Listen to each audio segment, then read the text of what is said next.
ඇත්තටම ඉස්කෝලේ හැම පීරියඩ් එකම එක හා සමාන දිගයිද? දැන් ඔව් පොතේ හැටියට විනාඩි 40යි. ඒ වුණාට එහෙම නෑ නේ.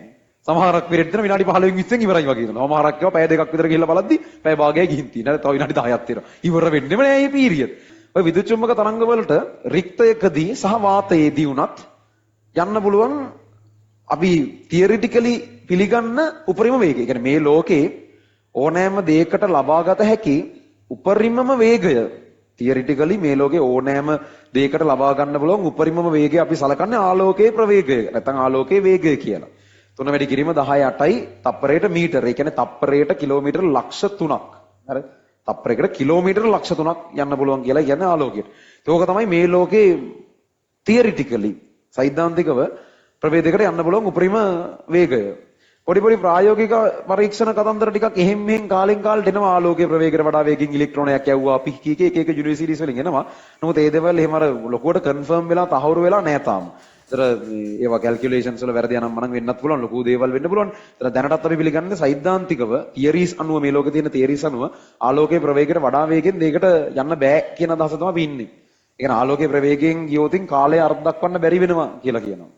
අපි ආලෝකයේ ප්‍රවේගයෙන් ගියොතින් කාලය කියන දේ අර්ථ දක්වන්න බෑ කියලා මිනිස්සු වයසට යන්නේ නැති වෙයි යනම්ම නම් ඒවර මේ සෛද්ධාන්තිකව පැහැදිලි කරගන්න බැරි අර මං කියේ බොඳ වෙලා තියෙන කලාප එහෙම කවුරුත් හරියට දන්නේ නැහැ.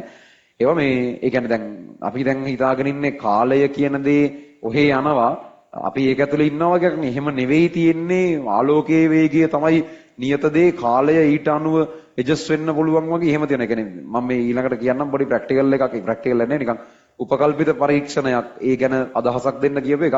හැබැයි ඒකෙන් ලොකු අයිඩියා එකක් ගන්න එපා. මේ ප්‍රැක්ටිකල් එකේ ලොකු අවුල් ටිකක් තියෙනවා. මේ කියන විස්තරය ඇතුලේ අවුල් ටිකක් ගොඩක් තියෙනවා. දැන් මෙහෙම එකක් අහනවා එක තැනකදී මොකක් හරි හිතන්නකෝ ලොකු ඔර්ලෝසුවක් තියෙනවා කියලා.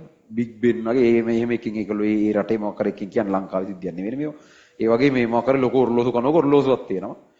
ඒ ඔර්ලෝසුව ගාව පහළ තියෙනවා කෝච්චයක්. ඒ කෝච්චයට ආලෝකයේ ප්‍රවේගයෙන් යන්න පුළුවන්. මේ තරම් මේක කරන්න බැරිද යන්නේ කොහොමද? අතරේ කෝච්චයක් තියෙනවා ආලෝකයේ ප්‍රවේගයෙන් යන්න පුළුවන්. සම මිනිස්සෙක් ඉන්නවා. ඒ මිනිස්සයා ගාව දුරේක්ෂයක් තියෙනවා. ඒ දුරේක්ෂයට ඕන ඈතක ඉඳන් අර ඔර්ලෝසුව දිහා බලන්න පුළුවන්. එතන මූ අර දුරේක්ෂයෙන් ඔර්ලෝසුව දිහා බලාගෙන කෝච්චියේ එන්ජින් එක ස්ටාර්ට් කරලා ආලෝකයේ වේගෙන් ගියොත් වැඩේ පටන් ගන්නකොට වෙලාව උදේ 7යි කියන්නකො. කවදා වූ අරක දිහා බැලුවොත් වෙලාව උදේ 7යි. ඇයි ඒ? කෝච්චිය යන්නේ ආලෝකයේ ප්‍රවේගෙන්නේ. අතන ඔර්ලෝසුවේ ඉඳන් ඒ අපිට ඔර්ලෝසුව පේන්නේ ආලෝකය හරහා. ඒ ආලෝකෙන්නේ ආලෝකයේ ප්‍රවේගයෙන්. ඒතර කෝච්චිය යනවා ආලෝකය එනවා. කෝච්චිය යනවා ආලෝකය එනවා. කෝච්චිය යනවා ආලෝකය එනවා. ඒ කියන්නේ තාම ආලෝකයට බැරුණා අරුගේ හැටෙන්න. තාම තියෙන්නේ අර ඌ යන්න පටන් ගද්දී ආපුව ආලෝකයම තමයි තාම එන්නේ. ඒක ඇහැ ගාවට එද්දිම යනවා. කෝච්චිය යනවා ආලෝකය එනවා. කෝච්චිය යනවා ආලෝකය එනවා. හරි. ඒතර කවදාවත් උඩ එතනින් එහාට දෙයක් පේන්නේ නැහැ. ඒතර ඒ ප්‍රැක්ටිකල් එකේ තව ප්‍රශ්න ගොඩක් තියෙනවාට ඒකෙන් මම කියපු ලොකු දේවල් ගැන වැඩි හිතන්න එපා. මම කියන්නේ ඒ ගැන කියන එක දෙයක් ඒක. ඒ අදහසින් ඒ ප්‍රැක්ටිකල් මුලදීම කියන එක ඇත්තටම හොඳ නැති දෙයක්. ඒතර ඒ ප්‍රැක්ටිකල් එක මත කල්පනා කරන්න ගියොත් ඔළුවට ලොකු වැරදි අදහස් ගොඩක් යන්නේ. ඉතින් ආලෝකයේ වේගය ගැන කාලය ගැන හරි අදහසක් ගන්න මේ ප්‍රැක්ටිකල් එක පාවිච්චි කරන්න එපා. ඒක බොහොම අඩුපාඩු ගොඩාක් තියෙන එකක්. අපි ඒක ගැන වෙනම වෙලාවක කතා කරමු. මේ ඒ වගේ ආලෝකයේ ප්‍රවේගය ගැන ගොඩක් කතන්දර තියෙනවා. කොහොම හරි ඒක තේරුම් නැත්නම් හිතන්න යන්නත් එපා. හරිද? මොකද ඇයි වෙලාව යන්නේ නැති? ඉතින් වෙලාව යනවනේ ඔර්ලෝසුවේ මොකද වෙන්නේ වගේ අහනවා. ඔර්ලෝසුවේ වෙලාව යනවා අරුවට වෙලාව යන්නේ නැහැ කියලා කියන්නේ. කියන්නේ කාලේ සාපේක්ෂයි කියන අදහස කියන්නේ. ඒ කියන්නේ ඒකට ඊට වඩා ගොඩාක් ලේසි උදාහරණයක් මේ මනුස්සයා කියලා දෙනවා. අයින්ස්ටයින්ලානේ ඔය වැඩිපුර කතා කරේ. එයාගෙන් එකපාරක් අහනවා මේ අපිට ඔය කියන කේම්මල් තේරෙන්නේ නැහැ. තේරෙන විදිහකට කියන්නකො කාලේ සාපේක්ෂයි කියන්නේ මොකද්ද කියලා. කාලේ සාපේක්ෂ නැහැනේ. පැය කියන්නේ පැයනේ හැමෝටම කියලා අහනවා. ඒ කියන්නේ කාලය කියන්නේ පැය කියන්නේ හැමෝටම පැයනේ කියන තර්කය තමයි ඔය කතා කරන්නේ. අයින්ස්ටයින් කියනවා එහෙම නෑ කියලා. පැය කියන එක වෙනස් කරන්න පුළුවන් වගේ අකෝ කියන්නේ. හරි.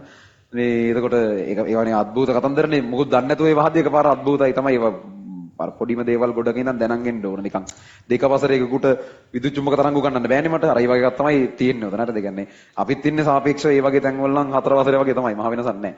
මේ කොහොම හරි මේ ඒකේ අයින්ස්ටයින් ආනවා මේ අපිට තේරෙන්නේ නැහැ ඔය කියන ගෙම්මල් තේරෙන විදිහකට කියන්න බෑද මොකද්ද කාලේ සාපේක්ෂයි කියන්නේ කියලා. ඒක එක විදිහට මේ මනුස්සයා කියනවා. එකක් කියනවා මේ ඉස්කෝලේ ගණිතේ පීරියඩ් එකයි ඉංග්‍රීසි පීරියඩ් එකයි එක දිග දානවා. හරිද?